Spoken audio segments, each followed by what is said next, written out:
الحمدللہ والصلاة والسلام علی رسول اللہ وعلی آلہ وصحبہ وموالا۔ محترم بھائیوں اور دینی بہنوں، السلام علیکم ورحمۃ اللہ وبرکاتہ۔ ایڈوانس اسلامک کورس فقہ کے اس کلاس میں آپ سب کا ہم ویلکم کرتے ہیں، اور آج کا ہمارا یہ کلاس چھٹا کلاس ہوگا۔ طہارت کے مسائل چل رہے ہیں۔ آج ہم انشاءاللہ جنابت، حیض، استحاضہ، نفاس، غسل اور تیمم کے احکام جاننے والے ہیں۔ تو سب سے پہلے جانتے ہیں جنابت۔ جنابت کیا ہے؟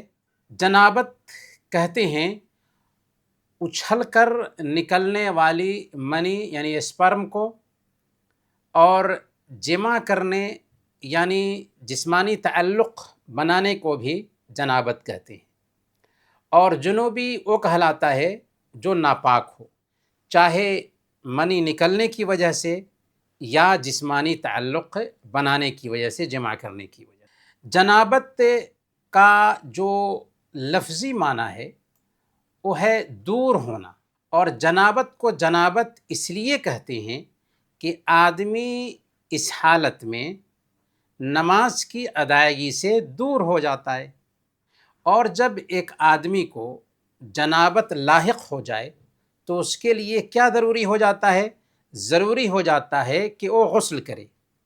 اللہ فرماتا ہے سورہ المائدہ آیت نمبر 6، وَإِن كُنتُمْ جُنُبًا فَاطَّهَّرُوا، اور اگر تم جنوبی ہو تو پاکی حاصل کر لو، پاکی حاصل کرو۔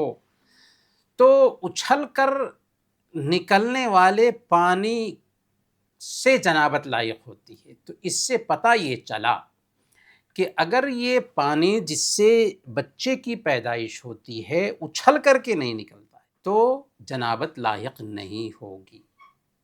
اسی وجہ سے اگر بیماری کی وجہ سے یہ پانی نکلے، منی نکلے، تو غسل واجب نہیں ہوگا، کیونکہ اچھل کر کے وہ پانی نہیں نکلا ہے۔ اگر غسل کرنے کے بعد منی کے قطرے نکل آتے ہیں تب بھی غسل ضروری نہیں ہوگا، کیونکہ اچھل کر کے وہ پانی نہیں نکلا ہے۔ تو اچھل کر کے نکلنا ضروری ہے جنابت کے لیے۔ اللہ کے نبی صلی اللہ علیہ وسلم نے سنن ابی داؤد کی روایت کے مطابق بیان فرمایا، اذا فضحت الماء فاغتسل، کہ جب پانی اچھلتے ہوئے نکلے تو غسل کرو۔ دیکھیں، ہمارا دین بہت ہی پیارا دین ہے، ہر جگہ پر ہماری رہنمائی کرتا ہے تاکہ ہم دین کے حوالے سے بالکل صحیح جانکاری کے ساتھ عمل کر سکیں۔ سوال یہ ہے کہ جنابت کے اسباب کیا کیا ہیں، کن کن وجہوں سے جنابت لاحق ہوتی ہے؟ تو پہلے نمبر پر منی نکلنے کی وجہ سے، چاہے مرد کی منی ہو یا عورت کی منی ہو، اور چاہے جسمانی تعلق بنانے کی وجہ سے نکلے، چاہے سوچنے کی وجہ سے نکلے، دل لگی کرنے کی وجہ سے نکلے، یا سو کر کے آدمی تھا تو نائٹ فال ہو گیا، تو بہرحال ہر حالت میں ایک آدمی جنوبی ہے، اور اس کی وجہ سے ایک آدمی کے اوپر غسل لازم آتا ہے۔ صحیح بخاری اور صحیح مسلم کی روایت ہے، حضرت ام سلمہ رضی اللہ تعالی عنہ بیان فرماتی ہیں، جو حضرت ابو طلحہ رضی اللہ تعالی عنہ کی بیوی ام سلیم ہیں۔ تو حضرت ام سلمہ رضی اللہ تعالی عنہ اس حدیث کو بیان کرتی ہیں کہ ام سلیم حضرت ابو طلحہ رضی اللہ تعالی عنہ کی بیوی اللہ کے نبی صلی اللہ علیہ وسلم کے پاس آئیں، اور ام سلیم رضی اللہ تعالی عنہ نے اللہ کے نبی صلی اللہ علیہ وسلم سے عرض کیا، یا رسول اللہ، ان اللہ لا یستحی من الحق، اے اللہ کے نبی صلی اللہ علیہ وسلم، اللہ تعالی حق بات سے نہیں شرماتا۔ اللہ کے نبی صلی اللہ علیہ وسلم سے سوال کرنا چاہ رہی ہیں تو پہلے یہ بات کہتی ہیں کہ اللہ حق بات سے نہیں شرماتا، یعنی اس دین کے مسئلے کی جانکاری کے لیے عیب کی بات نہیں ہے کہ دین کا مسئلہ سیکھا جائے۔ پھر پوچھتی ہیں، هل علی المرأة من غسل اذا احتلمت، اے اللہ کے نبی صلی اللہ علیہ وسلم، اگر عورت کو احتلام ہو جائے تو کیا اس پر غسل ضروری ہوتا ہے؟ آپ نے فرمایا نعم اذا رأت الماء، ہاں اگر عورت بھی پانی دیکھے تو اس پر غسل ضروری ہو جاتا ہے۔ اس سے پتہ یہ چلا کہ اگر کسی کو خواب میں احساس ہوا کہ احتلام ہوا ہے لیکن پانی نہیں دیکھا تو اس پر غسل واجب نہیں ہوگا۔ احتلام ہوا، خواب میں دیکھا ہے اور پانی بھی دیکھا یا کپڑے پر اس کا اثر دیکھا تو غسل واجب ہو جائے گا۔ تو یہ پہلی چیز تھی کہ احتلام کی وجہ سے غسل واجب ہوتا ہے۔ دوسرے نمبر پر جنابت لاحق ہوتی ہے کس چیز کی وجہ سے؟ جسمانی تعلق بنانے کی وجہ سے، جماع جس کو کہتے ہیں، چاہے منی نکلے چاہے نہ نکلے غسل واجب ہو جائے گا۔ صحیح بخاری اور صحیح مسلم کی روایت ہے، اللہ کے نبی صلی اللہ علیہ وسلم نے بیان فرمایا اذا جلس بین شعبها الاربع ومس الختان الختان فقد وجب الغسل، کہ جب مرد عورت کے چار زانوں بیٹھ جائے اور اس کے ساتھ جسمانی تعلق بنانے کی کوشش کرے تو اس پر غسل واجب ہو جاتا ہے۔ صحیح مسلم کی روایت میں آتا ہے وَإِن لَّمْ يَنزِلْ، اگرچہ انزال نہ ہو، یعنی اگرچہ پانی نہ نکلے جس سے بچے کی پیدائش ہوتی ہے، منی نہ نکلے، اس کے باوجود بھی اگر شوہر بیوی ایک دوسرے سے تعلق بناتے ہیں تو ایسی حالت میں غسل واجب ہو جائے گا۔ تو یہ دو چیزیں ہیں جن سے جنابت لاحق ہوتی ہے، جسمانی تعلق بنانے سے یا نائٹ فال ہونے سے۔ اور حدیث آپ نے سن لیا، اللہ کے نبی صلی اللہ علیہ وسلم نے صحیح مسلم کی روایت کے مطابق، اور یہ صحیح بخاری میں بھی روایت آئی ہے، بیان فرمایا کہ جب کوئی مرد عورت کے چار زانوں بیٹھ گیا اور اس کے ساتھ جسمانی تعلق بنانے کی کوشش کی تو اس پر غسل واجب ہو جاتا ہے۔ صحیح مسلم میں اضافہ ہے کہ اگرچہ انزال نہ ہو۔ سوال یہ ہے کہ جنابت کی حالت میں کون کون سے کام ہیں جو ہمارے لیے جائز نہیں ہوتے ہیں؟ تو سب سے پہلے نمبر پر نماز پڑھنا ہمارے لیے جائز نہیں ہے، اور مسجد میں ٹھہرنا بھی ہمارے لیے جائز نہیں ہے، اور کعبہ کا طواف کرنا بھی ہمارے لیے جائز نہیں ہے، اور قرآن کو پڑھنا یا قرآن کو چھونا بھی ہمارے لیے جائز نہیں ہے جنابت کی حالت میں۔ سب سے پہلے نماز پڑھنا جنابت کی حالت میں، چاہے فرض نماز ہو، چاہے نفلی نماز ہو، چاہے کچھ بھی ہو، نماز جنابت کی حالت میں نہیں پڑھی جا سکتی ہے۔ اسی طریقے سے مسجد میں ٹھہرنے کی بھی گنجائش نہیں ہے۔ ہاں، اس بات کی گنجائش پائی جاتی ہے کہ ایک عورت مسجد سے یا ایک آدمی مسجد سے جنابت کی حالت میں گزر جائے، جنابت کی حالت میں گزرنے کی گنجائش ہے۔ اسی لیے اگر ایک عورت دین کا مسئلہ سیکھنے کے لیے مسجد جانا چاہتی ہے تو مسجد میں بیٹھ نہیں سکتی اگر جنابت کی حالت میں ہو یا پیریڈ کے دنوں میں ہو، اور حیض کے مسائل آ رہے ہیں آگے۔ اللہ تعالیٰ فرماتا ہے سورہ النساء آیت نمبر 43 وَلَا جُنُبًا إِلَّا عَابِرِي سَبِيلٍ حَتَّى تَغْتَسِلُوا، اور نہیں جنوبی کے لیے جائز ہے کہ مسجد کے قریب جائے یہاں تک کہ غسل کر لو۔ لیکن کیا فرمایا؟ إِلَّا عَابِرِي سَبِيلٍ، ہاں اگر راستہ سے گزر رہے ہیں اور گزرتے ہوئے مسجد سے گزرنے کی نوبت آئی تو کوئی حرج کی بات نہیں ہے، تو مسجد سے گزر سکتے ہیں لیکن مسجد میں بیٹھ نہیں سکتے۔ جنابت کی حالت میں کعبہ کا طواف کرنا بھی جائز نہیں ہے۔ صحیح بخاری اور صحیح مسلم کی روایت ہے، اللہ کے نبی صلی اللہ علیہ وسلم نے حضرت عائشہ صدیقہ رضی اللہ تعالی عنہا سے حجۃ الوداع کے موقع سے بیان فرمایا تھا، جبکہ وہ حیض کی حالت میں آ گئی تھیں اور احرام باندھ لیا تھا۔ اللہ کے نبی صلی اللہ علیہ وسلم نے صحیح بخاری اور صحیح مسلم کی روایت ہے بیان فرمایا افعلی ما یفعل الحاج غیر اللہ تطوفی بالبیت حتی تطہری، کہ جیسے حاجی لوگ کرتے ہیں تمہیں بھی وہ سارا کا سارا کام کرنا ہے، البتہ بیت اللہ کا طواف نہیں کرنا ہے یہاں تک کہ پاک ہو جانا ہے۔ تو بیت اللہ کا طواف جائز نہیں ہے اگر جنابت کی حالت میں ہوں تو۔ اسی طریقے سے قرآن پڑھنا، قرآن کو چھونا یا اس کے اوراق اور جلد کو چھونا بھی جائز نہیں ہے۔ کیوں؟ اس لیے کہ اللہ رب العالمین نے سورہ الواقعہ آیت نمبر 79 میں بیان فرمایا لا یمسہ الا المطہرون، کہ اس قرآن کو پاک لوگ ہی چھوتے ہیں۔ تو ظاہر سی بات ہے کہ جنوبی کے لیے نہ تو قرآن پڑھنے کی گنجائش ہے اور نہ ہی اسے چھونے کی گنجائش ہے، لیکن قرآنی آیات کو اگر ذکر کے طور پر پڑھنا چاہتا ہے ایک آدمی تو پڑھ سکتا ہے، جیسے جسمانی تعلق بنایا اور سونا چاہ رہا ہے تو سونے سے پہلے دعا پڑھنا چاہ رہا ہے اور دعاؤں میں سے قرآن کی آیتیں بھی ہیں، تو کوئی حرج کی بات نہیں ہے کہ جنابت کی حالت میں دعا کے طور پر قرآن کی آیتیں پڑھی جا سکتی ہیں، قرآن کی صورتیں پڑھی جا سکتی ہیں۔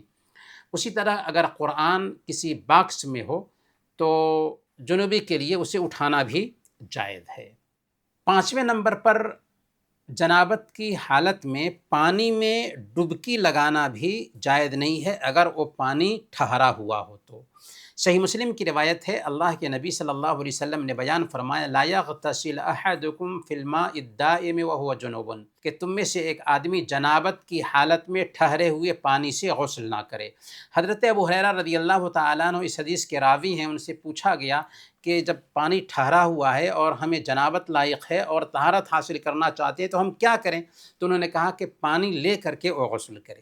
تو اگر ٹھہرا ہوا پانی ہے، کنواں ہے، نہر ہے، تو اس میں سے پانی لے کر کے وہ غسل کرے گا، اس کے اندر داخل نہیں ہوگا جنابت کی حالت میں۔ کیوں؟ اس لیے کہ ہو سکتا ہے کہ ایسے ہی لوگ غسل کرتے جائیں گے اور پانی ناپاک ہو جائے۔ مسئلہ یہاں پر ایک سمجھنے کا یہ ہے کہ جنابت کی حالت میں اگر کوئی آدمی روزہ رکھتا ہے تو کیا اس کے لیے جائز ہے؟ جی ہاں، جنابت کی حالت میں روزہ کی شروعات کرنا جائز ہے۔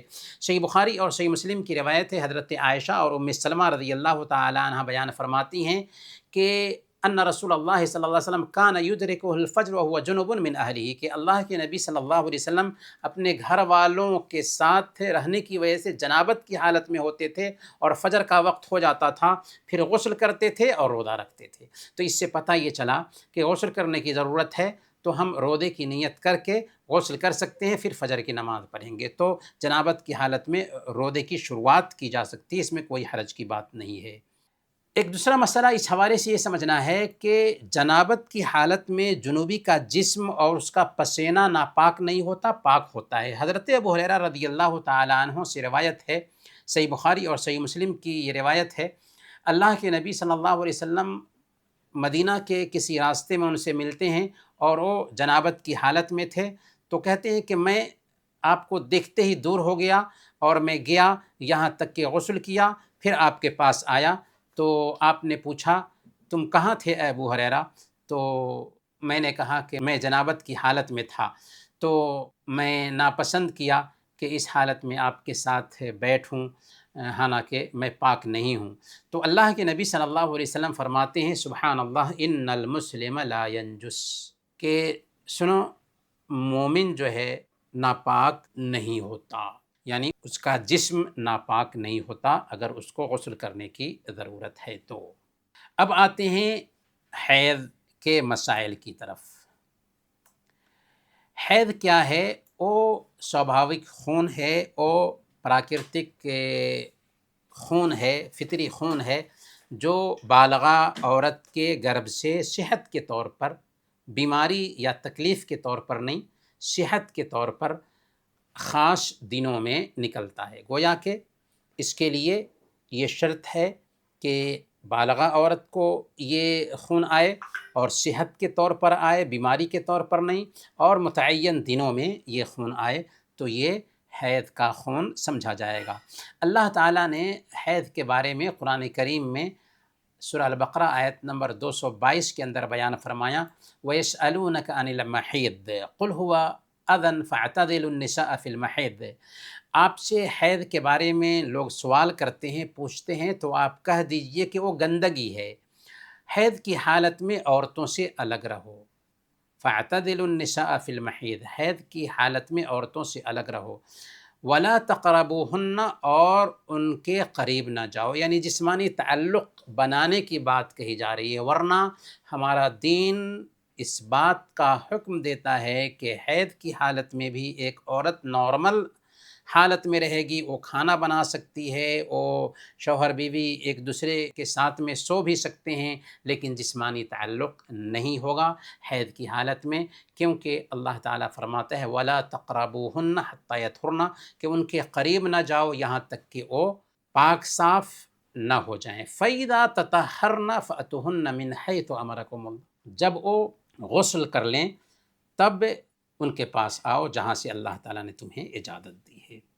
اور نبی پاک صلی اللہ علیہ وسلم نے صحیح بخاری اور صحیح مسلم کی روایت کے مطابق حضرت فاطمہ بنت حبیش رضی اللہ تعالی عنہ سے کہا تھا کہ جب حید آئے تو نماز چھوڑ دو، اور جب چلا جائے تو غسل کر کے خون صاف کرو اور نماز پڑھو۔ گویا کہ اس حدیث سے یہ پتہ چلتا ہے کہ حید کی حالت میں نماز پڑھنا جائز نہیں، روزے رکھنا جائز نہیں ہے۔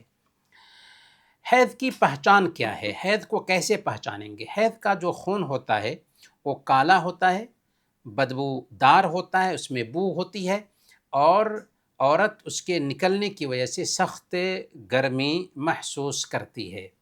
تو یہ رنگ جو ہے کالا ہوتا ہے، بدبودار ہوتا ہے، اور اس کے نکلنے کی وجہ سے ایک عورت سخت گرمی محسوس کرتی ہے۔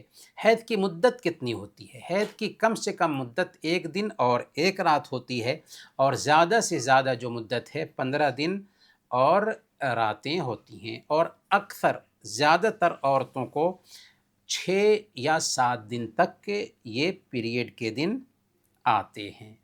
پہچان کیا ہے بلوغت کی کہ جس سے پتہ چل سکے کہ بچہ بالغ ہے یا بچی بالغ ہے؟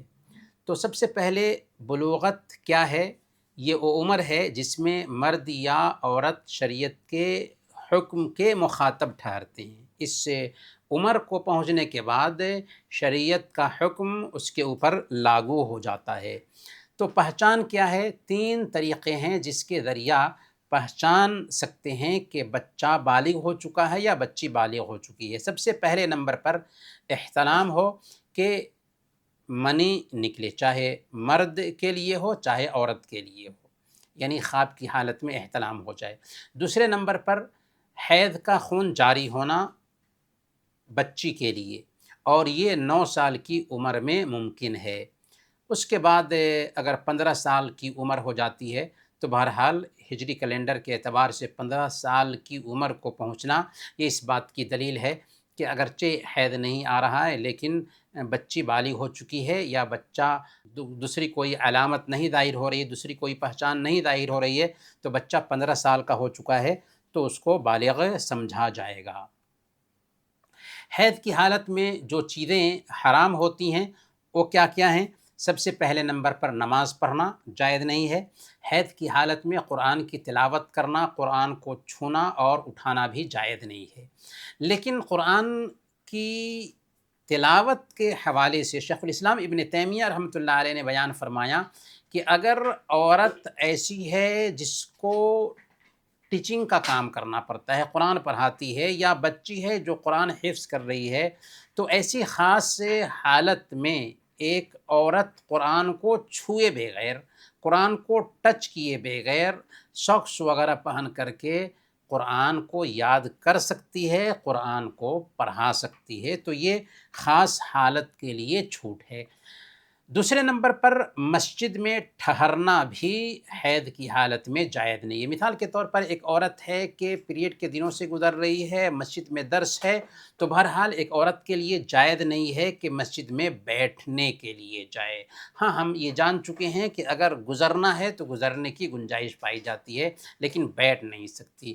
اسی طریقے سے چوتھے نمبر پر خانہ کعبہ کا طواف کرنا بھی جائز نہیں ہے، روزہ رکھنا بھی جائز نہیں ہے، اور جسمانی تعلق بنانا بھی جائز نہیں ہے حید کی حالت میں۔ تو نماز پڑھنا اور قرآن کی تلاوت کرنا یا قرآن کو چھونا یا اٹھانا حائضہ کے لیے جائز نہیں ہے۔ البتہ خاص حالت ہم نے جو بتایا کہ ایک عورت حیض کی حالت میں ہے اور وہ بچوں کو پڑھاتی ہے، یا ایک بچی حیض کی حالت میں ہے اور اسے قرآن یاد کرنا پڑتا ہے، تو اگر 10 دن تک یہ پیریڈ ہے تو ہو سکتا ہے کہ جو کچھ بھی یاد کیا ہے اسے بھول جائے۔ تو شیخ الاسلام ابن تیمیہ رحمۃ اللہ علیہ نے ایسی خاص حالت میں قرآن کو چھوئے بغیر پڑھنے کی اجازت دی ہے۔ مسجد میں ٹھہرنا بھی جائز نہیں ہے، البتہ گزرنے کی اجازت ہے۔ صحیح مسلم کی روایت ہے، حضرت عائشہ صدیقہ رضی اللہ تعالی عنہا سے اللہ کے نبی صلی اللہ علیہ وسلم نے حکم دیا تھا، بلکہ حضرت عائشہ صدیقہ رضی اللہ تعالی عنہا خود فرماتی ہیں کہ مجھے اللہ کے نبی صلی اللہ علیہ وسلم نے مسجد سے چٹائی لا کر دینے کے لیے کہا کہ مسجد میں جاؤ اور چٹائی لے کر کے آؤ، جس پر اللہ کے نبی صلی اللہ علیہ وسلم نماز پڑھا کرتے تھے۔ تو عائشہ رضی اللہ تعالی عنہا نے کہا کہ وہ تو حیض کی حالت میں ہیں، تو اللہ کے نبی صلی اللہ علیہ وسلم نے فرمایا ان حیضتک لیست فی یدک، کہ تمہارا حیض تمہارے ہاتھ میں نہیں ہے۔ تو اس سے پتہ یہ چلا کہ مسجد میں داخل ہونے کی گنجائش ہے، گزرنے کی گنجائش ہے۔ اللہ کے نبی صلی اللہ علیہ وسلم حضرت عائشہ صدیقہ رضی اللہ تعالی عنہ کو مسجد سے جا کر کے وہ چٹائی لے کر کے آنے کا حکم دیتے ہیں جس پر آپ کو نماز پڑھنا تھا۔ تو انہوں نے اعتراض کیا کہ میں تو پیریڈ کے دنوں سے گزر رہی ہوں۔ آپ نے فرمایا کہ تمہارا حیض تمہارے ہاتھ میں نہیں ہے۔ ہاں، اگر مسجد میں خون کے قطرے وغیرہ گرنے کا ڈر ہو تو بہرحال جائز نہیں ہے داخل ہونا۔ خانہ کعبہ کا طواف کرنا بھی حیض کی حالت میں جائز نہیں ہے۔ صحیح بخاری اور صحیح مسلم کی روایت ہے، حضرت عائشہ صدیقہ رضی اللہ تعالی عنہا کی ابھی ہم نے روایت سنی، وہ کہتی ہیں کہ ہم لوگ حج کے ارادہ سے نکلے تھے، جب مقام شریف پہنچے تو مجھے حیض آ گیا۔ اللہ کے نبی صلی اللہ علیہ وسلم میرے پاس آئے تو میں رو رہی تھی۔ آپ نے فرمایا کہ تجھے کیا ہوا؟ تو میں نے کہا کہ میں حیض سے ہو گئی۔ تو آپ نے فرمایا کہ ھذا امر کتبہ اللہ علی بنات آدم، تمہیں پریشان ہونے کی ضرورت نہیں ہے، یہ ایسا معاملہ ہے جسے اللہ تعالیٰ نے آدم کی بیٹیوں کے لیے مقدر کیا ہوا ہے۔ افعلی ما یفعل الحاج غیر اللہ تطوفی بالبیت حتی تطہری، کہ وہ سارا کام کرو جو حاجی کرتے ہیں، ہاں پاک ہونے تک بیت اللہ کا طواف نہ کرنا۔ تو اس سے پتہ یہ چلا کہ خانہ کعبہ کا طواف نہیں کر سکتی ایسی عورت جو حیض کے دنوں سے گزر رہی ہے۔ اسی طریقے سے روزہ رکھنا بھی جائز نہیں ہے حیض کی حالت میں ایک عورت کے لیے، چاہے یہ نفلی روزہ ہو چاہے فرض روزہ ہو۔ البتہ پاکی کی حالت میں جو چھوٹے ہوئے روزے ہیں ان روزوں کی قضا کرنا ضروری ہوگا ایک عورت کے لیے۔ بہت ساری بہنیں ایسی ہیں جو پیریڈ کے دنوں کے روزے چھوڑ دیتی ہیں لیکن قضا نہیں کرتی، ایسا کرنا حرام ہے، ناجائز ہے۔ جب رمضان ختم ہو جائے اور پاک ہو جائے تو عام دنوں میں ان روزوں کی قضا کرنا ضروری ہے۔ صحیح مسلم کی روایت ہے، حضرت معاذہ رضی اللہ تعالی عنہ بیان فرماتی ہیں کہ میں نے حضرت عائشہ صدیقہ رضی اللہ تعالی عنہ سے پوچھا کہ کیا وجہ ہے کہ حائضہ عورت روزوں کی قضا کرتی ہے، نماز کی قضا نہیں کرتی؟ تو حضرت عائشہ صدیقہ رضی اللہ تعالی عنہ نے فرمایا کیا تو حروری ہے؟ حروری خوارج کے گروپ کے لوگ تھے جو ہر مسئلے میں حکمت کو جاننے کے خواہاں ہوتے تھے، اور ظاہر سی بات ہے کہ مسلمان کا مطلب ہی ہوتا ہے کہ اللہ کے حکم کے سامنے سر ٹیک دینے والا۔ تو اسی وجہ سے حضرت عائشہ صدیقہ رضی اللہ تعالی عنہا نے ان سے کہا کہ کیا تو حروری ہے؟ انہوں نے کہا کہ نہیں، بس میں پوچھنا چاہتی ہوں۔ تو حضرت عائشہ صدیقہ رضی اللہ تعالی عنہا نے بیان فرمایا کان یصیبنا ذلک فنؤمر بقضاء الصوم ولا نؤمر بقضاء الصلاۃ، کہ ہم عورتوں کو حیض آتا پھر ہم کو حکم ہوتا تھا کہ روزے کی قضا کریں اور نماز کو قضا کرنے کا حکم نہیں دیا جاتا تھا۔ یہ صحیح مسلم کی روایت ہے۔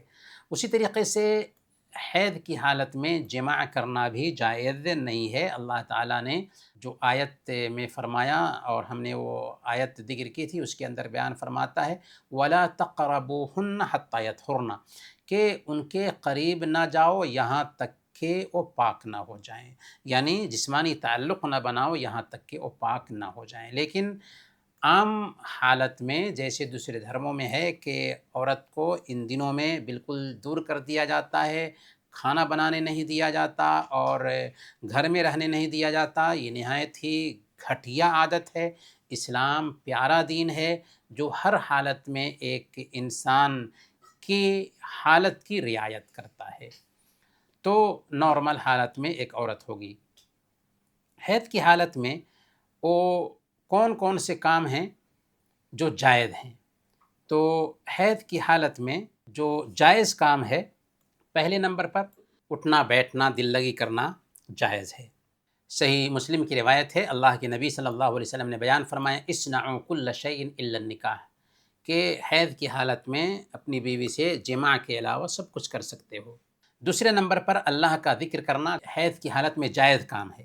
تو سب سے پہلے نمبر پر جسمانی تعلق بنانا جائز نہیں ہے، لیکن اٹھنا بیٹھنا دل لگی کرنا جائز ہے۔ دوسرے نمبر پر اللہ کا ذکر کرنا جائز ہے، ہر حالت میں اللہ کا ذکر کر سکتی ہے ایک عورت، حیض کی حالت میں بھی۔ اور تیسرے نمبر پر عورت کے ساتھ کھانا پینا بھی جائز ہے۔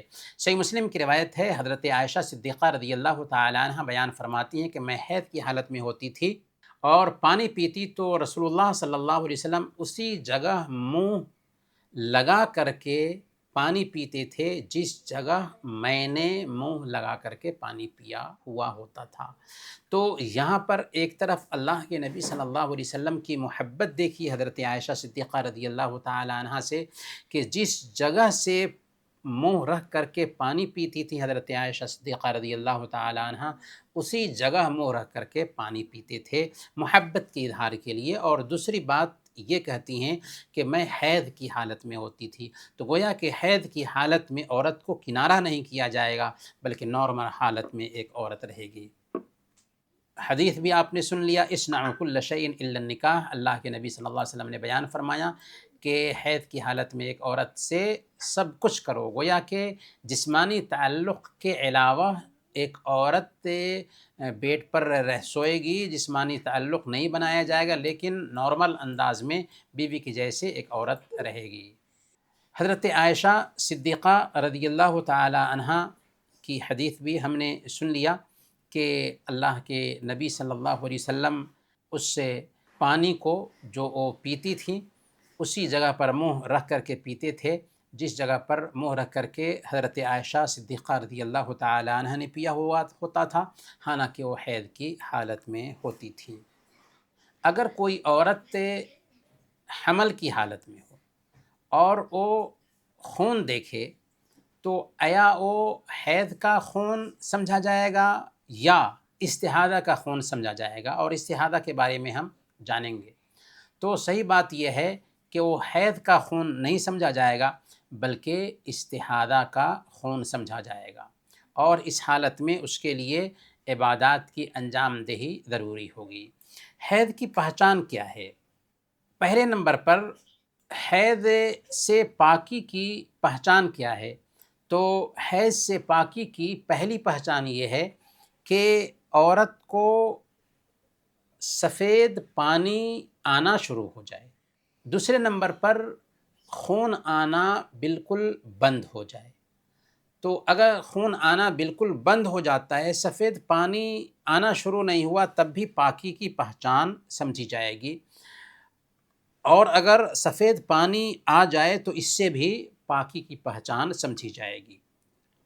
یعنی عورت کپڑے کا ٹکڑا وغیرہ یا روئی وغیرہ شرمگاہ میں داخل کر کے دیکھے، اگر خون نہیں آ رہا ہے تو یہ پہچان ہے کہ عورت پاک ہو چکی ہے، یا اگر سفید پانی آ چکا ہے تو یہ دراصل پہچان ہے کہ پاکی آ چکی ہے، پاکی پائی جا رہی ہے۔ اس کی دلیل کیا ہے؟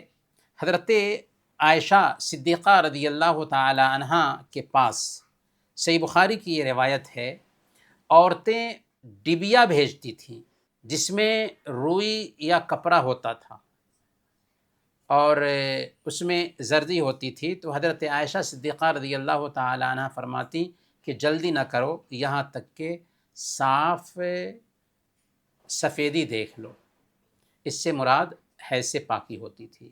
یہاں پر ذرا ٹھہر کر غور کریں کہ اللہ کے نبی صلی اللہ علیہ وسلم کے زمانے میں عورتیں اپنے دین کے معاملے میں کس قدر احتیاط برتتی تھیں کہ حضرت عائشہ صدیقہ رضی اللہ تعالی عنہ کے پاس مسئلہ کو جاننے کے لیے باضابطہ ڈبیا وغیرہ میں، کسی کپڑے وغیرہ میں، روئی وغیرہ میں اس کیفیت کو بھیجتی تھیں کہ آیا میں پاک ہو چکی ہوں یا نہیں، تاکہ نماز کے حوالے سے سنجیدہ ہو سکیں. کیونکہ اگر پاک ہو چکی ہے ایک عورت اور ظہر کے وقت میں پاک ہوئی، ظہر کی نماز نہیں پڑھی، تو ایک وقت کی نماز قضا کرنے والی ٹھہرے گی، جو جائز نہیں ہے.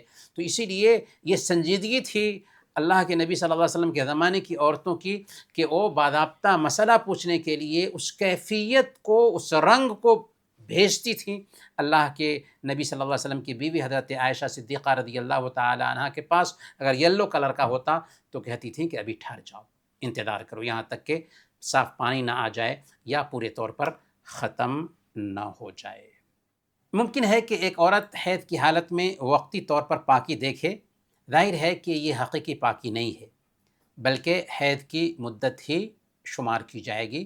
تو وقتی طور پر پاکی دیکھنے سے پاکی حاصل نہیں ہوتی، بلکہ جو خاص مدت ہے اس مدت تک بہرحال انتظار کرنا ہے. پاکی حاصل ہونے پر کون سی نماز پڑھنا واجب ہے؟ اگر حائضہ عورت یا نفاس والی عورت سورج ڈوبنے سے پہلے پاک ہو جاتی ہے تو اس پر عصر کی نماز پڑھنا ضروری ہے. بعض علماء کہتے ہیں کہ ظہر کی نماز پڑھنا بھی ضروری ہے، لیکن اس حوالے سے کوئی صحیح اور اوتھینٹک روایت نہیں آتی ہے. عصر کی نماز پڑھنا ضروری ہے. اسی طریقے سے اگر ایک عورت فجر سے پہلے پاک ہوتی ہے تو اس پر عشاء کی نماز پڑھنا ضروری ہے، مغرب کی نماز پڑھنا ضروری ہے. جبکہ بعض علماء یہ کہتے ہیں کہ اگر ایک عورت سورج ڈوبنے سے پہلے پاک ہو جاتی ہے تو اس پر ظہر اور عصر دونوں کی نماز فرض ہے، اور اگر ایک عورت فجر سے پہلے پاک ہوتی ہے تو اس پر مغرب اور عشاء دونوں نماز فرض ہے. اب آتے ہیں استحاضہ کی طرف. استحاضہ کیا ہے؟ استحاضہ وہ خون ہے، یا اس خون کو کہتے ہیں جو عورت کو بغیر کسی وقت کے اور بیماری کی وجہ سے اور رگ سے خون بہتا ہے. گویا کہ یہ بغیر کسی وقت کے خون آتا ہے، رگ سے خون آتا ہے ماہواری کے دنوں کے علاوہ، اور بیماری کا یہ خون ہوتا ہے، بیماری کا یہ خون ہوتا ہے. اگر عورت پریگنینسی کی حالت میں خون دیکھتی ہے تو ہم جان چکے ہیں کہ یہ دراصل حیض کا خون نہیں سمجھا جائے گا، بلکہ بیماری کا خون سمجھا جائے گا، اور ایسی حالت میں اس کے لیے ضروری ہے کہ نماز وغیرہ پڑھے. استحاضہ کے بارے میں اللہ کے نبی صلی اللہ علیہ وسلم کی باضابطہ تعلیم ہے. صحیح بخاری اور صحیح مسلم کی روایت ہے، حضرت عائشہ صدیقہ رضی اللہ تعالی عنہ بیان فرماتی ہیں کہ حضرت فاطمہ بنت ابی حبیش رضی اللہ تعالی عنہ اللہ کے نبی صلی اللہ علیہ وسلم کے پاس آئیں اور کہا کہ اے اللہ کے نبی صلی اللہ علیہ وسلم، مجھے استحاضہ آتا ہے. ایک عورت ہے جو اپنے دین کے مسئلے کی جانکاری کے لیے اللہ کے نبی صلی اللہ علیہ وسلم کے پاس آتی ہے اور پوچھ رہی ہے کہ مجھے بیماری کا خون آتا ہے، پیریڈ کے دنوں کے علاوہ بھی خون آ رہا ہے، تو مجھے استحاضہ کا خون آتا ہے، کبھی پاک نہیں ہو پاتی، نماز کیا چھوڑ دوں؟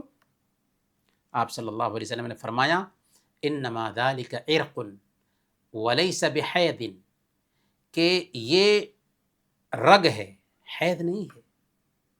فَإِذَا أَقْبَلَتْ حَيْضَتُكِ فَدْعِي الصَّلَاةَ، جب حیض کا خون آئے تو نماز چھوڑ دو، اور جب حیض چلا جائے تو خون کو دھل کر کے نماز پڑھو. تو پتہ یہ چلا کہ یہ بیماری کا خون ہے، اس کی وجہ سے حیض کے جیسے نماز چھوڑنا جائز نہیں ہے. فرق سمجھیے حیض اور استحاضہ میں. حیض مقررہ دنوں میں خاص مدت میں آتا ہے، جبکہ استحاضہ بیماری کی وجہ سے اور بغیر مدت کے آتا ہے. دوسرے نمبر پر حیض کی حالت میں نماز روزہ منع ہے، جبکہ استحاضہ کی حالت میں نماز روزہ پڑھنا ضروری ہے. نماز پڑھنا ضروری ہے، روزے رکھنا ضروری ہے. تیسرے نمبر پر اگر حمل کی حالت میں ایک عورت ہے اور اس کو خون آتا ہے تو وہ حیض کا خون نہیں سمجھا جائے گا بلکہ استحاضہ کا خون سمجھا جائے گا۔ حیض اور استحاضہ کی پہچان کیسے کریں؟ کیسے پہچان میں آئے گا کہ یہ خون حیض کا ہے یا یہ خون استحاضہ کا ہے؟ دونوں میں کچھ مشابہت پائے جانے کی وجہ سے تمیز مشکل ہو جاتی ہے۔ اس ناحیہ سے مستحاضہ جو عورت ہے یا حیض کے علاوہ جو خون آ رہا ہے تو اس عورت کی 3 حالت ہو سکتی ہے۔ ان 3 حالتوں میں سے کسی ایک حالت میں ہی کوئی عورت ہوگی، یا تو عورت کی عادت ہو، یا عادت نہیں ہے تو تمیز کر سکتی ہو خون میں، اگر تمیز بھی نہیں ہے تو 7 دن یا 6 دن وہ مدت طے کرے گی اور باقی دنوں کو وہ حیض کا خون سمجھے گی۔ تو 3 حالتیں کیا ہیں؟ سب سے پہلی حالت ہے کہ عادت ہو ایک عورت کی، یعنی اس کو عادت معلوم ہو، اس کو معتادہ کہتے ہیں، یعنی 5 دن یا 8 دن یا 10 دن اس کو پتہ ہو کہ اتنے دنوں تک مجھے پیریڈ کا خون آتا ہے، تو ان دنوں کے بعد جو خون آئے گا اس خون کو وہ کیا سمجھے گی؟ وہ بیماری کا خون سمجھے گی، استحاضہ کا خون سمجھے گی، کیونکہ اس کی عادت معلوم ہے مجھے 6 دن تک پیریڈ کا خون آتا ہے، اب اگر زیادہ آ رہا ہے تو سمجھ لیجئے کہ اب جو زیادہ آنے لگا ہے وہ حیض کا خون نہیں ہے بلکہ کہ استحاضہ کا خون ہے۔ حضرت ام حبیبہ رضی اللہ تعالی عنہ سے اللہ کے نبی صلی اللہ علیہ وسلم نے یہی کہا تھا، صحیح مسلم کی روایت ہے، امکثی ما کانت تحبسک حیضتک ثم اغتسلی وصلی، کہ اپنی حیض کی مدت کے برابر نماز سے رکی رہو، پھر غسل کرو اور نماز پڑھو۔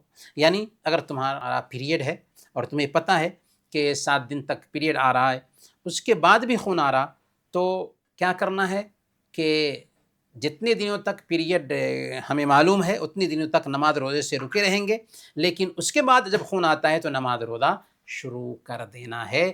اللہ کے نبی صلی اللہ علیہ وسلم نے ام حبیبہ رضی اللہ تعالی عنہ کو یہی حل بتایا تھا۔ دوسری حالت جو ہوگی مستحاضہ کی کہ عادت تو اس کو معلوم نہیں ہے لیکن تمیز کر سکتی ہے، متمیزہ ہے، یعنی دونوں خون میں تمیز کر سکتی ہے کہ یہ خون کیسا ہے اور یہ خون کیسا ہے۔ تو پیریڈ کا جو خون تھا اس میں تمیز کر لیا تو اس سے پتہ یہ چلا کہ بعد کا جو خون ہے یہ دراصل پیریڈ کا خون نہیں ہے، حیض کا خون نہیں ہے بلکہ استحاضہ ہے۔ اس حالت میں عورت تمیز کرتے ہوئے نماز روزے کی شروعات کرے گی، اور جتنے دنوں تک پیریڈ کا خون تھا اس کے بعد اس کے لیے نماز روزہ ضروری ہو جائے گا۔ اب سوال یہ ہے کہ استحاضہ اور حیض میں تمیز کیسے کریں؟ تو حیض کا خون جو ہے نا کالے رنگ کا ہوتا ہے، موٹا ہوتا ہے، بدبودار ہوتا ہے، جبکہ استحاضہ کا جو خون ہے لال رنگ کا ہوتا ہے، پتلا ہوتا ہے اور اس میں بدبو نہیں ہوتی۔ دوسرے نمبر پر حیض کا جو خون ہوتا ہے وہ صحت کی حالت میں نکلتا ہے، جبکہ استحاضہ کا جو خون ہوتا ہے یہ بیماری کا خون ہوتا ہے اور ڈاکٹر کو دکھلا کر کے اس کا علاج بھی کرانا چاہیے۔ تیسرے نمبر پر حیض کا جو خون ہوتا ہے یہ متعین دنوں میں آتا ہے، جبکہ استحاضہ کا خون جو ہے نا بیماری کی وجہ سے آتا ہے، اس لیے لگاتار بھی جاری رہتا ہے۔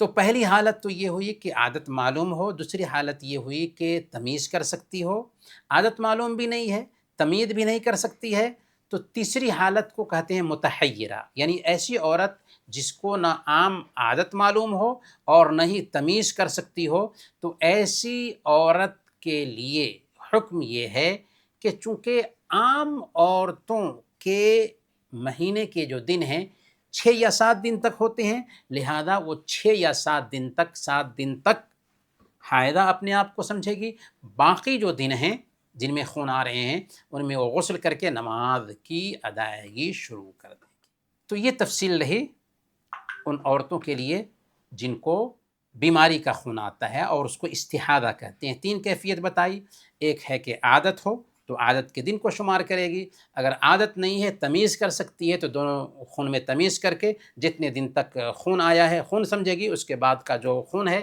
اس کو استحاضہ سمجھے گی۔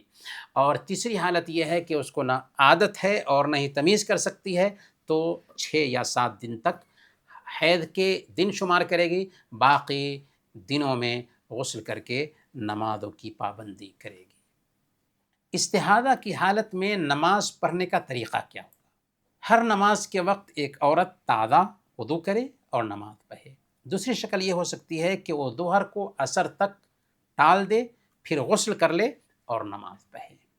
ہر وضو کے لیے تازہ ہر نماز کے لیے تازہ وضو کرے، اس کی کیا دلیل ہے؟ سنن ابی داؤد کی روایت ہے، حضرت فاطمہ بنت جحش رضی اللہ تعالی عنہ سے اللہ کے نبی صلی اللہ علیہ وسلم نے بیان فرمایا تھا، ثم توضئی لکل صلاۃ وصلی، پھر ہر نماز کے لیے وضو کیا کرو اور نماز پڑھا کرو۔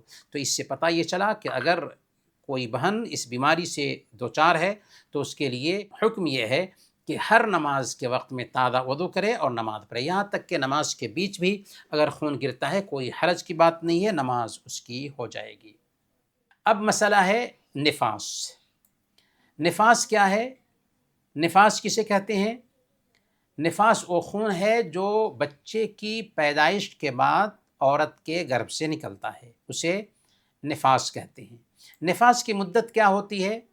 نفاس کی مدت کم سے کم کی تو کوئی حد نہیں ہے، جب بھی خون بند ہو جائے عورت کو چاہیے کہ غسل کرے، نہائے اور نماز روزے کی پابندی شروع کر دے۔ اگرچہ 20 دن کے بعد خون آنا بند ہو گیا، اس کے لیے ضروری ہو جاتا ہے کہ عبادت کی شروعات کرے، انتظار نہیں کرے گی 40 دن کا، بلکہ 20 دن کے بعد بھی خون بند ہو جاتا ہے تو نماز کی شروعات کر دے گی۔ ہاں، 40 دن سے پہلے جسمانی تعلق بنانا شوہر کے لیے مناسب نہیں، ہو سکتا ہے کہ اس کی وجہ سے عورت کو تکلیف ہو، لیکن بہرحال عبادت کی انجام دہی جب بھی خون بند ہو تبھی شروع کر دینی چاہیے۔ نفاس کی زیادہ سے زیادہ مدت کیا ہے؟ زیادہ سے زیادہ مدت 40 دن ہے۔ دلیل کیا ہے؟ سنن ابی داؤد کی روایت ہے، حضرت ام سلمہ رضی اللہ تعالی عنہا نے بیان فرمایا، کانت النفساء تجلس 40 یوما، کہ نفاس والی عورتیں 40 دن تک انتظار کرتی تھیں۔ 40 دن کے بعد جو خون آئے گا اس کو بیماری کا خون سمجھا جائے گا اور اس کے لیے بہرحال نماز روزے کی ادائیگی ضروری ہو جائے گی۔ اب سوال یہ ہے کہ نفاس کی وجہ سے کون کون سا کام حرام ہو جاتا ہے؟ تو نفاس حیض ہی کے جیسے ہے، جو احکام حیض پر لاگو ہوتے ہیں وہی احکام نفاس پر بھی لاگو ہوں گے۔ غسل کیا ہے؟ غسل کہتے ہیں بدن پر پانی بہانا، چاہے جیسے بھی ہو، اور شریعت میں غسل کہا جاتا ہے خاص نیت سے بدن پر پانی بہانا دراصل غسل ہے، اور غسل کرنا مشروع ہے۔ اللہ تعالیٰ فرماتا ہے ان اللہ یحب التوابین ویحب المتطہرین، اللہ تعالیٰ پاک صاف رہنے والوں کو پسند کرتا ہے اور توبہ کرنے والوں کو پسند کرتا ہے۔ اور اللہ کے نبی صلی اللہ علیہ وسلم نے بیان فرمایا، غسل یوم الجمعۃ واجب علی کل محتلم، کہ جمعہ کے دن غسل کرنا ہر بالغ پر ضروری ہے۔ غسل کی 2 قسمیں ہوتی ہیں، فرض غسل ہے اور مستحب غسل ہے، نفلی غسل ہے یا سنت غسل ہے۔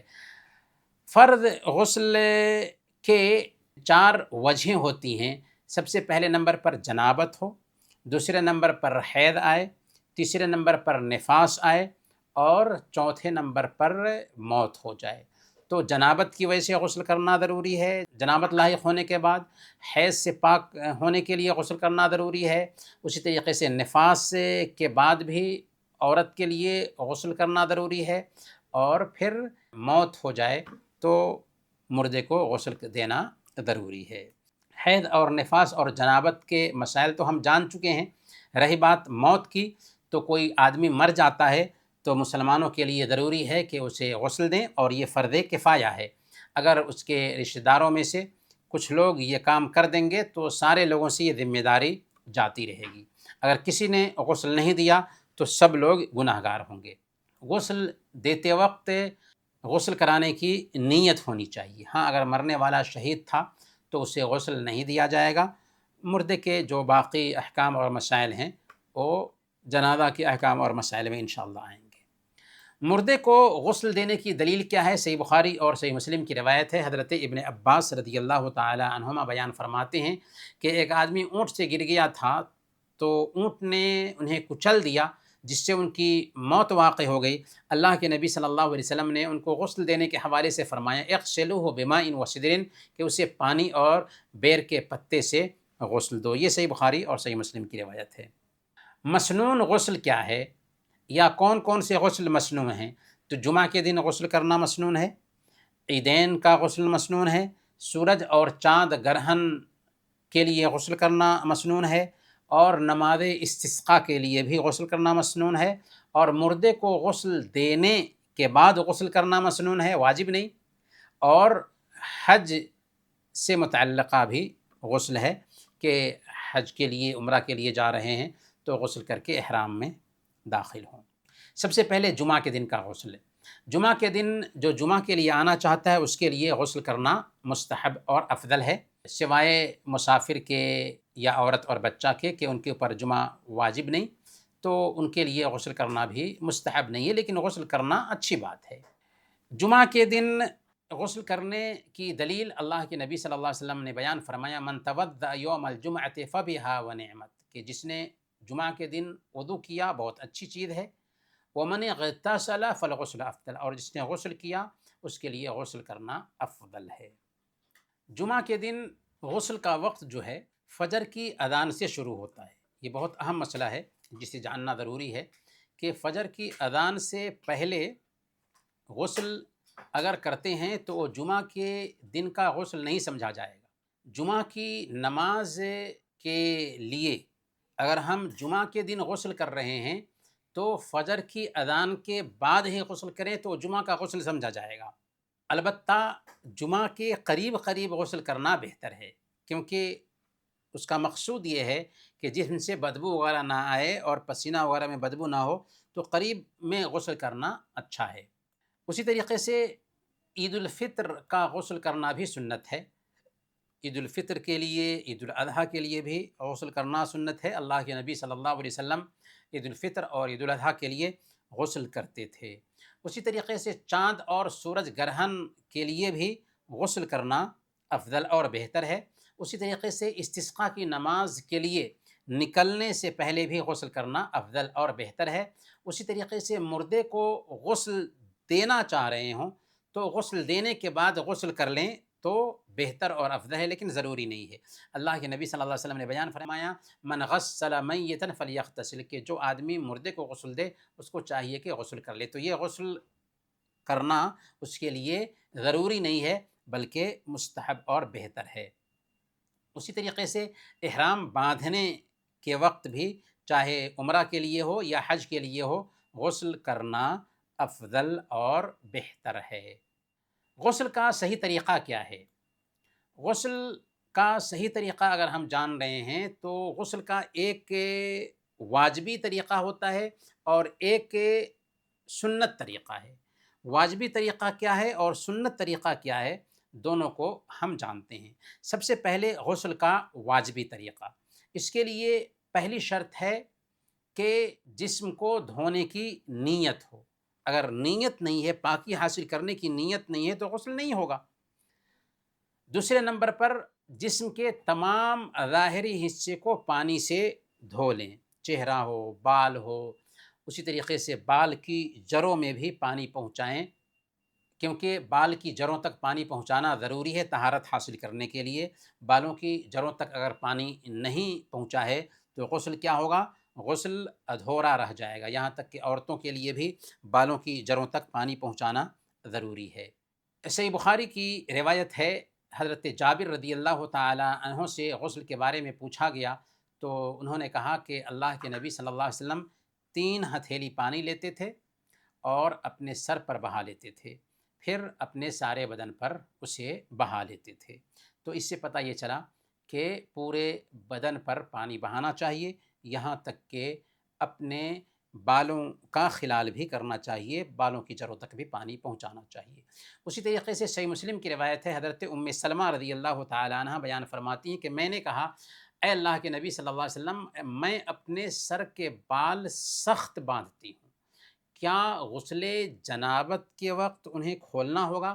تو آپ نے فرمایا کہ تیرے لیے یہی کافی ہے کہ تو اپنے سر پر دونوں ہاتھ بھر کر 3 بار پانی ڈالے، اس کے بعد باقی جسم پر پانی بہا لے، اس طرح تو پاک ہو جائے گی۔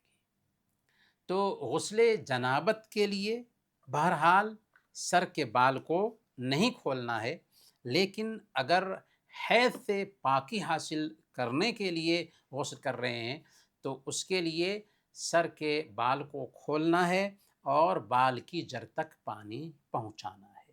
تو غسل کا مسنون طریقہ کیا ہوا؟ ہاتھ اور شرمگاہ کو دھوئیں، مکمل طریقے سے وضو کر لیں، بالوں کا خلال کریں، دائیں طرف سے دھوئیں پھر بائیں طرف کے حصے کو دھوئیں، اور بدن کو اچھی طرح سے ملیں، بدن میں سلوٹیں ہیں ان کو بھی صاف کریں، 3 بار دھوئیں اور مکمل پاکی حاصل کریں۔ ایک ایک کو تفصیل سے جانتے ہیں۔ سب سے پہلے نمبر پر اپنا ہاتھ پانی کے برتن سے باہر نکالیں اور پھر اپنے بائیں ہاتھ سے شرمگاہ کو دھوئیں، پھر ہاتھ میں جو گندگی لگی ہوئی ہو صابن وغیرہ سے اس کو پاک کر لیں۔ تو اپنے ہاتھ سے سب سے پہلے شرمگاہ کو دھوئیں گے بائیں ہاتھ سے، کیونکہ جنابت کا غسل ہو رہا ہے، اس کے بعد اپنے ہاتھ کو صابن وغیرہ سے دھو لیں گے، اس کے بعد مکمل طریقے سے وضو کریں گے۔ اگر پیر کو غسل کرنے کے بعد دھونے کے لیے ٹال دے رہے ہیں تو کوئی حرج کی بات نہیں ہے کہ پیر کو بعد میں بھی دھو سکتے ہیں، وضو کے دوران دھونا کوئی ضروری نہیں ہے۔ اسی طریقے سے اپنے سر کے بالوں کا خلال کرنا بھی ضروری ہے تاکہ بالوں کی جڑوں میں پانی پہنچ جائے۔ پھر 3 بار سر کو دھوئیں، اسی طریقے سے پہلے دائیں حصے کو دھوئیں پھر بائیں حصے کو دھوئیں، کیونکہ دائیں حصے سے اللہ کے نبی صلی اللہ علیہ وسلم شروع کرتے تھے۔ پھر اپنے جسم کو مل کر کے دھوئیں اور آدھا کو دھلنے میں گیپ نہ کریں، جسم میں جہاں جہاں ہاتھ پہنچ سکتا ہے وہاں وہاں ملیں جسم کو اور مل کر کے دھوئیں۔ جسم کے جن جن حصوں میں مور ہو وہاں اچھی طرح سے دھوئیں، جیسے دونوں کان ہیں، پیٹ کی تہیں ہیں، ناف کے نیچے والا حصہ ہے، بغل کا حصہ ہے، کیونکہ غالب امکان ہوتا ہے کہ ایسی جگہوں پر پانی نہ پہنچے، تو پانی پہنچانے کی بہرحال کوشش کرنی ہے ہر جگہ پر، اور 3 مرتبہ دھونا سنت ہے۔ صحیح بخاری اور صحیح مسلم کی روایت ہے، حضرت میمونہ رضی اللہ تعالی عنہ جو اللہ کے نبی صلی اللہ علیہ وسلم کی بیوی ہیں، وہ بیان کرتی ہیں کہ میں نے اللہ کے نبی صلی اللہ علیہ وسلم کے غسل جنابت کے لیے پانی رکھا تو آپ نے 2 یا 3 مرتبہ اپنے دائیں ہاتھ سے بائیں ہاتھ پر پانی ڈالا، 2 یا 3 مرتبہ اپنے دائیں ہاتھ سے بائیں ہاتھ پر پانی ڈالا، پھر اپنی شرمگاہ کو دھویا۔ تو سب سے پہلے شرمگاہ کو دھویا، پھر اپنے ہاتھ کو زمین پر یا دیوار پر 2 یا 3 مرتبہ رگڑا، گویا کہ شرمگاہ کو دھویا، پھر ہاتھ کو صاف کر لیا، پھر کلی کی اور ناک میں پانی ڈالا اور اپنے چہرے اور بازوؤں کو دھویا، پھر سر پر پانی بہایا اور پھر سارے جسم کو دھویا۔ اس کے بعد آپ صلی اللہ علیہ وسلم نے اپنی جگہ سے ہٹ کر کے اپنے پاؤں کو دھوئے۔ میں آپ کے لیے کپڑا لے کر کے آئی تو آپ نے اسے نہیں لیا اور اپنے ہاتھوں سے پانی جھاڑنے لگے۔ نہیں لیا اس لیے کہ آپ کو شاید اس وقت ضرورت نہیں تھی، ورنہ آپ کا کپڑا پیش کرنا یہ اس بات کی دلیل ہے کہ اللہ کے نبی صلی اللہ علیہ وسلم وضو کے بعد یا غسل کے بعد رومال وغیرہ سے صاف کرتے تھے اپنے بدن کو۔ دوسری حدیث ہے صحیح بخاری اور صحیح مسلم کی ہے، حضرت عائشہ صدیقہ رضی اللہ تعالیٰ عنہ بیان فرماتے ہیں کہ اللہ کے نبی صلی اللہ علیہ وسلم جب غسل جنابت کرتے تھے تو کیا کرتے تھے؟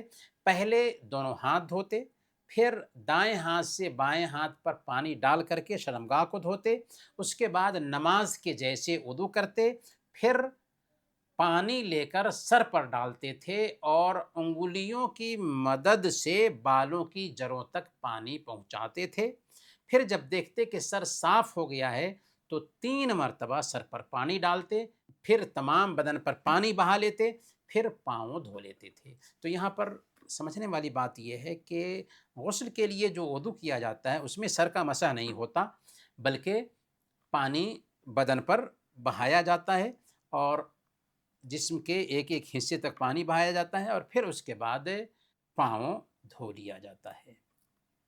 غسل کے مکروہات کیا ہیں؟ یعنی غسل میں کون کون سی چیزیں مکروہ ہیں، ناپسندیدہ ہیں؟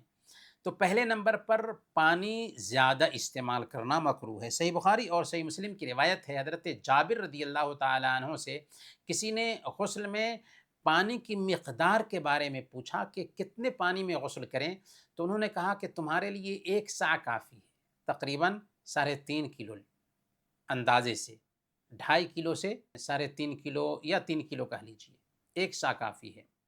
اس نے کہا کہ مجھے کافی نہیں ہوگا، تو حضرت جابر رضی اللہ تعالیٰ عنہ نے کہا کان یکفی من ہوا اوفا منک شعرا و خیر منک، اتنی مقدار میں ان کے لیے کافی ہو جاتا تھا جن کے بال تم سے زیادہ تھے اور تم سے بہتر تھے، مراد نبی صلی اللہ علیہ وسلم۔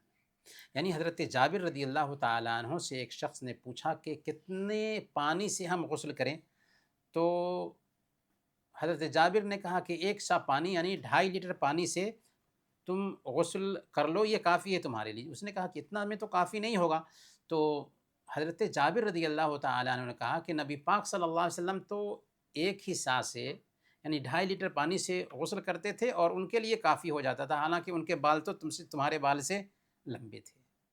اسی طریقے سے ٹھہرے ہوئے پانی میں بھی غسل کرنا مکروہ ہے۔ صحیح مسلم کی روایت ہے، اللہ کے نبی صلی اللہ علیہ وسلم نے بیان فرمایا لا یغتسل احدکم فی الماء الدائم وہو جنوب، کہ تم میں سے کوئی بھی آدمی جنابت کی حالت میں ٹھہرے ہوئے پانی میں غسل نہ کرے۔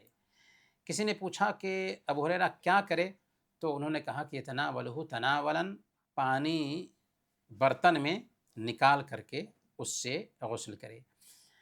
ہم نے اس سے پہلے جانا ہے کہ بعض علماء اس کو واجب کہتے ہیں کہ ٹھہرے ہوئے پانی میں جنوبی غسل کرے تو اس کے لیے جائز نہیں ہے، اور بعض علماء کہتے ہیں کہ بہتر ہے کہ جنابت کی حالت میں ایک آدمی ٹھہرے ہوئے پانی سے غسل نہ کرے، تو گویا کہ کراہت سے خالی نہیں ہے کہ ٹھہرے ہوئے پانی میں ایک آدمی غسل کرے۔ سب سے پہلے یہ جانتے ہیں کہ تیمم کیا ہے۔ تیمم کا معنی ہوتا ہے ارادہ کرنا، قصد کرنا، اور شریعت میں تیمم کہتے ہیں پاکی کی نیت سے مٹی کو چہرہ اور ہاتھ پر مخصوص طریقے سے ملنا تیمم کہلاتا ہے۔ اس کی دلیل کیا ہے؟ اللہ تعالیٰ نے بیان فرمایا سورہ النساء آیت نمبر 43 میں وَإِن كُنتُم مَرْضَىٰ أَوْ عَلَىٰ سَفَرٍ أَوْ جَاءَ أَحَدٌ مِّنكُم مِّنَ الْغَائِطِ أَوْ لَامَسْتُمُ النِّسَاءَ فَلَمْ تَجِدُوا مَاءً فَتَيَمَّمُوا صَعِيدًا طَيِّبًا، اگر تم بیمار ہو یا سفر میں ہو یا تم میں سے کوئی قضائے حاجت سے آیا ہو اور تم نے عورتوں سے جسمانی تعلق قائم کیا ہو اور پانی نہ مل سکے تو پاک مٹی کا قصد کرو، پاک مٹی کا قصد کرو۔ فَامْسَحُوا بِوُجُوهِكُمْ وَأَيْدِيَكُمْ مِنْهُ، تم اپنے منہ اور اپنے ہاتھ مل لو۔ اس میں پورا حکم بتا دیا گیا ہے تیمم کا، اور تیمم کا طریقہ بھی بتا دیا گیا ہے۔ یہ بھی بتا دیا گیا ہے کہ تیمم صرف وضو کی ضرورت کے لیے نہیں بلکہ غسل کی ضرورت کے لیے بھی کافی ہوتا ہے، جس کو ہم آگے جانیں گے۔ تیمم کے لیے مٹی کا پاک ہونا ضروری ہے، چنانچہ سنن ابی داؤد کی روایت ہے، اللہ کے نبی صلی اللہ علیہ وسلم نے بیان فرمایا الصعید الطیب طہور المسلم وإن لم یجد الماء 10 سنین، کہ پاک مٹی مسلمانوں کی طہارت کا ذریعہ ہے اگرچہ 10 برس تک پانی نہ ملے۔ اگر 10 برس تک بھی پانی نہ ملے تو ایک آدمی تیمم کر کے نماز کی ادائیگی کر سکتا ہے۔ تیمم کی شروعات کا قصہ کیا ہے؟ صحیح بخاری اور صحیح مسلم میں وہ قصہ بیان کیا گیا ہے۔ حضرت عائشہ صدیقہ رضی اللہ تعالیٰ عنہ بیان فرماتی ہیں کہ ہم اللہ کے نبی صلی اللہ علیہ وسلم کے ساتھ ایک سفر میں نکلے، یہاں تک کہ جب ہم بیدا جگہ پر یا ذات الجیش نامی جگہ پر پہنچے تو میرا ایک ہار ٹوٹ کر کے گر گیا۔ رسول اللہ صلی اللہ علیہ وسلم اسے ڈھونڈنے لگے اور وہاں پر رک گئے، اور لوگ بھی آپ کے ساتھ رک گئے۔ وہاں آس پاس میں پانی نہیں تھا اور نماز کا وقت ہو گیا، تو لوگ حضرت ابوبکر صدیق رضی اللہ تعالیٰ عنہ کے پاس آئے اور کہنے لگے کہ عائشہ نے روک دیا ہے اور ہم لوگوں کو پریشانی ہو رہی ہے۔ تو حضرت ابوبکر صدیق رضی اللہ تعالیٰ عنہ عائشہ رضی اللہ تعالیٰ عنہ کے پاس آئے اور ان کو سخت سست کہا اسی بیچ حضرت عائشہ صدیقہ رضی اللہ تعالی عنہا، چونکہ اللہ کے نبی صلی اللہ علیہ وسلم آپ کی کوکھ پر سو رہے تھے، اس لیے حضرت عائشہ صدیقہ رضی اللہ تعالی عنہا اپنی حالت میں رہی، اور حضرت ابوبکر صدیق رضی اللہ تعالیٰ عنہ ان کی کوکھ میں مارتے بھی ہیں، لیکن پھر بھی نارمل نہیں کہ اللہ کے نبی صلی اللہ علیہ وسلم کو تکلیف نہ پہنچائے۔ پھر اللہ کے نبی صلی اللہ علیہ وسلم جب اٹھتے ہیں تو اللہ کے نبی صلی اللہ علیہ وسلم پر باضابطہ اسی وقت آیت اترتی ہے، آیت تیمم۔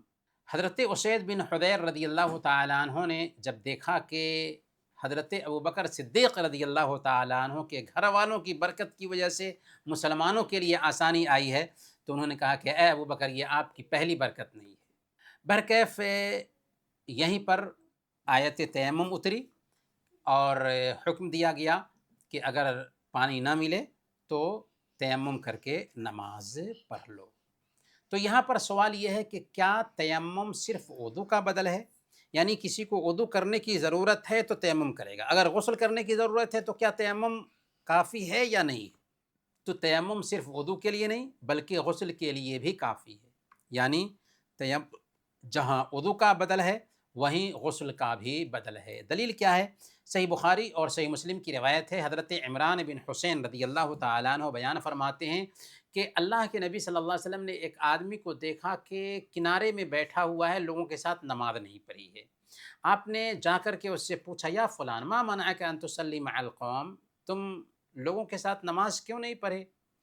تو انہوں نے کہا، اصابتنی جنابۃ ولا ماء، مجھے غسل کرنے کی ضرورت لاحق ہو گئی ہے اور پانی نہیں ہے، تو میں نماز کیسے پڑھوں؟ تو آپ نے فرمایا، علیک بالصعید فإنہ یکفیک، تمہارے لیے پاک مٹی سے تیمم کر لینا کافی تھا اور تم تیمم کر کے نماز پڑھ لو۔ تو اس حدیث سے پتہ یہ چلا کہ تیمم غسل کے لیے بھی کافی ہوتا ہے۔ اگر پانی نہ ملنے کی وجہ سے شوہر بیوی نے جسمانی تعلق قائم کر لیا تو کیا اس میں کوئی حرج ہے؟ پانی نہیں پایا جا رہا ہے، شوہر بیوی ایک ساتھ ہیں، جسمانی تعلق بنا رہے ہیں، اس نیت سے کہ تیمم کر کر کے نماز پڑھیں گے، تو کیا ایسا جائز ہے؟ بالکل جائز ہے، اس میں کوئی حرج کی بات نہیں۔ ہاں، اگر پانی مل جاتا ہے اور دونوں جنوبی ہیں تو ان کے لیے ضروری ہو جاتا ہے کہ غسل کریں، لیکن اگر نماز پڑھ لیا ہے تو نماز لوٹانا ضروری نہیں ہوگا۔ جمعہ کی نماز یا 5 وقت کی نمازوں کے فوت ہو جانے کا ڈر ہو، یعنی نماز میں جا رہے ہیں اور ڈر ہے کہ ایسا نہ ہو کہ وضو کرنے جائیں گے تو جمعہ کی نماز چھوٹ جائے گی، تو کیا تیمم کر کے نماز پڑھ لیں گے؟ یا جنازے کی نماز فوت ہونے کا ڈر ہے اور ہم تیمم کر کے جنازے کی نماز میں شامل ہو جائیں، کیا چلے گا؟ نہیں چلے گا، کیونکہ پانی پایا جا رہا ہے تو نماز کے ختم ہونے کا ڈر ہے، پھر بھی ہمیں وضو کرنا ضروری ہے، پھر ہم جا کر کے نماز میں شامل ہوں، اگر جماعت نہیں ملتی ہے تو اکیلے نماز پڑھیں گے۔ تیمم کرنے کی چھوٹ کب ملتی ہے؟ چند حالات میں تیمم کرنے کی چھوٹ ملتی ہے۔ سب سے پہلے نمبر پر پانی نہ ملے تو اللہ تعالیٰ نے کیا فرمایا؟ فَلَمْ تَجِدُوا مَاءً فَتَيَمَّمُوا صَعِيدًا طَيِّبًا، اگر پانی نہ پاؤ تو پاک مٹی سے تیمم کرو۔ کتنی دیہاتی عورتیں اس حوالے سے کوتاہی کرتی ہیں، پانی پایا جا رہا ہے، ہلکی سی پریشانی ہے، وہ فوراً تیمم کر کے نماز پڑھ لیتی ہیں۔ نہیں، پریشانی ہے واقعی تب تو تیمم کر کے نماز پڑھی جائے گی، لیکن کوئی نارمل پریشانی ہے یا پریشانی بھی نہیں ہے لیکن تیمم کر کے نماز پڑھ لیا، نہیں چلے گا، پریشانی ہے تب تیمم کرنا ہے۔ تو پانی نہ پایا جائے تو تیمم کرنا ہے۔ دوسرے نمبر پر پانی کے استعمال سے نقصان کا ڈر ہو، سردی ہونے کا ڈر ہو یا بیماری کے بڑھنے کا ڈر ہو یا زخم وغیرہ میں پانی گھس جانے کا ڈر ہو، تو ایسے حالات میں تیمم کیا جائے گا۔ اللہ فرماتا ہے وَلَا تَقْتُلُوا أَنفُسَكُمْ، اپنے آپ کو قتل مت کرو۔ تیسرے نمبر پر پانی موجود ہو لیکن کھانے پینے کے استعمال سے زیادہ نہ ہو، یعنی پانی اتنا ہے کہ پینے کے لیے ہی کافی ہو سکتا ہے تو ہم پینے کے لیے رکھ لیں گے اور تیمم کر کے نماز پڑھیں گے۔ چوتھے نمبر پر پانی تک پہنچنے میں دشمن یا جانور رکاوٹ ہو کہ دشمن ہے جائیں گے تو قتل کر دے گا، یا جانور ہے جو چیر پھاڑ کر کھا جانے والا جانور ہے، تو اس وجہ سے بھی ہم تیمم کر کے نماز پڑھیں گے اور ہماری نماز ہو جائے گی۔ تیمم کے فرائض کیا ہیں؟ سب سے پہلے نمبر پر دل میں تیمم کرنے کی نیت کریں۔ نیت ضروری ہے کیونکہ ارادے ہی سے سب کچھ ہوتا ہے۔ دوسرے نمبر پر جس چیز سے تیمم کیا جا رہا ہے وہ مٹی ہو یا زمین کی سطح پر موجود دوسری چیزیں جیسے ریت، چونا وغیرہ جو پاک ہو، کیونکہ اللہ نے فرمایا فَتَيَمَّمُوا صَعِيدًا طَيِّبًا، پاک مٹی سے تیمم کرو۔ تیسرے نمبر پر چہرے کا مسح کریں اور دونوں ہاتھوں کا کلائی کے جوڑ تک مسح کریں۔ کلائی کے جوڑ تک دونوں ہاتھوں کا مسح کریں اور چہرے پہ ہاتھ پھیریں، کیونکہ اللہ تعالیٰ نے اپنی کتاب میں سورہ النساء آیت نمبر 43 میں مسح کرنے کا طریقہ بتایا، فَامْسَحُوا بِوُجُوهِكُمْ وَأَيْدِيَكُمْ مِنْ، اپنے چہرے کا مسح کرو اور اپنے ہاتھوں کا کلائی کے جوڑ کے ساتھ مسح کرو۔ گویا کہ ہاتھ اور چہرے کا مسح ہی ہوگا تیمم میں اور بس۔ صحیح بخاری اور صحیح مسلم کی روایت ہے باضابطہ، اللہ کے نبی صلی اللہ علیہ وسلم نے حضرت عمار رضی اللہ تعالیٰ عنہ سے فرمایا تھا، کان یکفیک ہاکذا، تمہارے لیے ایسا کرنا کافی تھا۔ فضرب النبی صلی اللہ علیہ وسلم بکفیہ الارض ونفخ فیہما، پھر اللہ کے نبی صلی اللہ علیہ وسلم نے اپنی ہتھیلیوں کو زمین پر مارا، پھر ان میں پھونک دیا۔ ثم مسح بہما وجہہ وکفیہ، پھر اللہ کے نبی صلی اللہ علیہ وسلم نے اپنے دونوں ہاتھوں سے اپنے چہرے پہ مل لیا اور ہتھیلیوں پہ مل لیا، بس ختم۔ صحیح بخاری اور صحیح مسلم کی یہ روایت ہے۔ پانچواں اور چھٹا جو فرض ہے وہ ہے ترتیب اور موالات، یعنی اسی ترتیب سے تیمم کریں جس ترتیب سے بتایا گیا، اور پے در پے لگاتار ہو، جیسے وضو میں بھی موالات شرط ہے ویسے ہی تیمم میں بھی موالات شرط ہے۔ تو یہ تیمم کے فرائض ہوئے۔ تیمم کی سنتیں کیا کیا ہیں؟ پہلے نمبر پر بسم اللہ کہنا، دوسرے نمبر پر دونوں ہاتھوں کو زمین پر مارنے کے بعد ان میں پھونک مارنا، یہ بھی سنت ہے۔ تیسرے نمبر پر دائیں طرف سے شروع کرنا، یہ بھی سنت ہے۔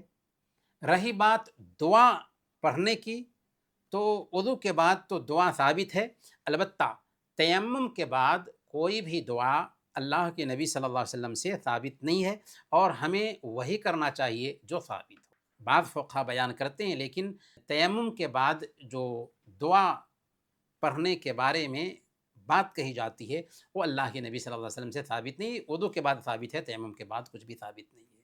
تیمم کا صحیح طریقہ کیا ہوگا؟ سب سے پہلے نمبر پر نیت کریں، اور نیت دل کے ارادہ کا نام ہے، پھر بسم اللہ کہیں اور دونوں ہاتھ کو مٹی پر مارے یا چونا پر، ریت پر مارے، پھر اس میں پھونک ماریں، دونوں ہاتھوں کو پھونکیں، یا دوبارہ سن لیجئے، دونوں ہاتھ کو مٹی پر ماریں گے، اس میں پھونک ماریں گے، پھر اس کے بعد چہرے پر مل لیں گے، اور پھر اس کے بعد دائیں ہاتھ سے بائیں ہاتھ پر اور بائیں ہاتھ سے دائیں ہاتھ پر مل لیں گے۔ مٹی پر ایک مرتبہ مارنا ہی ثابت ہے، 2 مرتبہ مارنے کے بارے میں جو روایت ہے وہ ضعیف ہے۔ اسی طریقے سے ہتھیلیوں پر ہی مسح کرنا ثابت ہے، کوہنیوں سمیت مسح کرنے والی جو روایت ہے وہ بھی ضعیف ہے۔ اس سے تیمم کی دلیل کیا ہے؟ ایک تو قرآن سے آپ نے سن لیا فَامْسَحُوا بِوُجُوهِكُمْ وَأَيْدِيَكُمْ مِنْ، کہ اپنے چہرے اور ہاتھ کا مسح کرنا ہی ہے، اور یہی دلیل ملتی ہے قرآن سے ہمیں۔ اسی طریقے سے حدیث سے جو صحیح بخاری کی روایت ہے، حضرت عمار رضی اللہ تعالیٰ عنہ بیان فرماتے ہیں کہ اللہ کے نبی صلی اللہ علیہ وسلم نے مجھے ایک ضرورت کے تحت بھیجا، تو سفر کے دوران غسل کرنے کی ضرورت پڑ گئی اور مجھے پانی نہ مل سکا، تو میں مٹی میں لوٹ پوٹ کر لیا، اور میں نے نماز پڑھی جیسے جانور لوٹ پوٹ کرتے ہیں۔ پھر اللہ کے نبی صلی اللہ علیہ وسلم کے پاس آیا اور اس کا ذکر کیا، تو اللہ کے نبی صلی اللہ علیہ وسلم نے فرمایا انما یکفیک ان تقول بیدیک ہاکذا، تمہارے لیے ایسا کر لینا کافی تھا۔ ثم ضرب بکفیہ الارض ونفخ فیہما، پھر اللہ کے نبی صلی اللہ علیہ وسلم نے اپنی دونوں ہتھیلیاں زمین پر ماری اور پھر ان میں پھونکا۔ ثم مسح بہما وجہہ وکفیہ، پھر آپ نے ان کے ذریعہ اپنے چہرے پہ مل لیا، پھر اپنی ہتھیلیوں پہ مل لیا، بس تیمم ہو گیا۔ یہی تیمم کا طریقہ ہے۔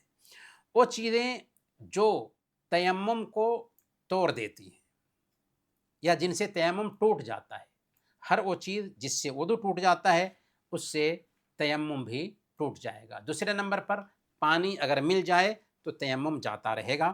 فلم تجدوا ماء فتیمموا صعیدا طیبا، پانی نہ پاؤ تو پاک مٹی سے تیمم کرو، گویا کہ پانی اگر پا لیے ہیں تو تیمم جاتا رہا۔